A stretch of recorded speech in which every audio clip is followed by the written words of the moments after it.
एनडीएच्या खासदारांचा संसदेवर मोर्चा, रांचीमधील लाठीचार्जच्या निषेधार्थ खासदारांचं आंदोलन, राहुल गांधींविरोधात घोषणाबाजी।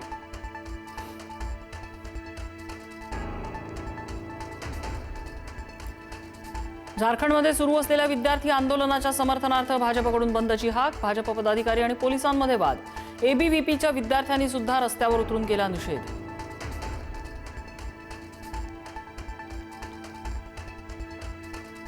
विद्यार्थ्यांवरील लाठीचार्जवर चर्चा करण्यास सरकार तयार, अमित शहा संसदेत बोलण्याची शक्यता, मात्र राहुल गांधी 3 मागण्यांवर ठाम। आजच्या लोकसभेकडे विशेष लक्ष।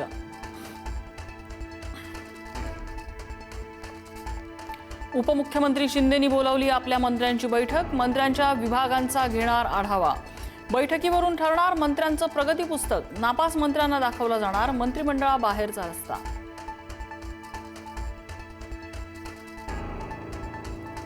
पक्ष मजबूत करण्यासाठी ठाकरे बंधूंचे सप्टेंबरनंतर राज्यभर दौरे, उद्धव ठाकरे, राज ठाकरे सप्टेंबरनंतर राज्याचा दौरा करणार। जेन झी आंदोलनामुळे संजीवनी मिळाल्यानंतर ठाकरे बंधू सक्रिय।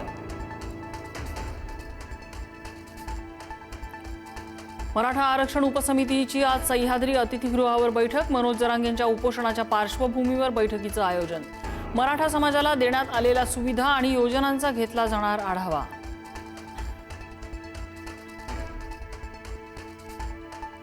नाशिक कुंभमेळ्यात बोगस वर्क ऑर्डर देणारं रॅकेट सक्रिय, 400 ते 500 कोटींच्या बोगस वर्क ऑर्डर देत कंत्राटदारांची फसवणूक, मंत्री गिरीश महाजन सुमोटो दाखल करणार असल्याची माहिती। अमूल सारख्या नामांकित कंपनीच्या नावानं बनावट पिशव्यांच्या कारखान्यावरती छापा, 4 जणांना अटक, 10,79,000चा मुद्देमाल जप्त, दुधात अस्वच्छ पाणी मिसळून विक्री।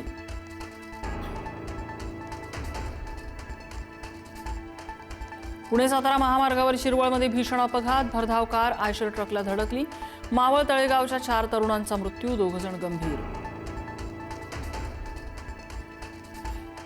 पालघरच्या जव्हारमध्ये भूकंपाचे धक्के, 1 तासात 2 वेळा भूकंप, नागरिकांमध्ये भीतीचं वातावरण, 3.2 रिश्टर स्केल भूकंपाची नोंद।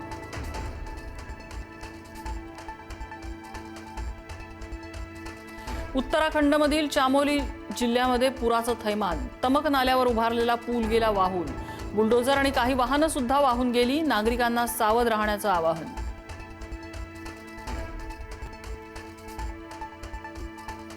कोलंबियात 7.4 तीव्रतेचा शक्तिशाली भूकंप, इमारती कोसळल्यानं अनेक जण ढिगाऱ्याखाली अडकले, भूकंपात 132 जणांचा मृत्यू, मृतांचा आकडा वाढण्याची भीती। गौतम अदानींना अमेरिकेच्या कोर्टाकडून मोठा दिलासा, अदानींविरोधातील फौजदारी खटला रद्द, लाचखोरी फसवणुकीच्या खटल्यात दिलासा, अमेरिकेत $10 अब्ज गुंतवणुकीचं अदानींचं आश्वासन।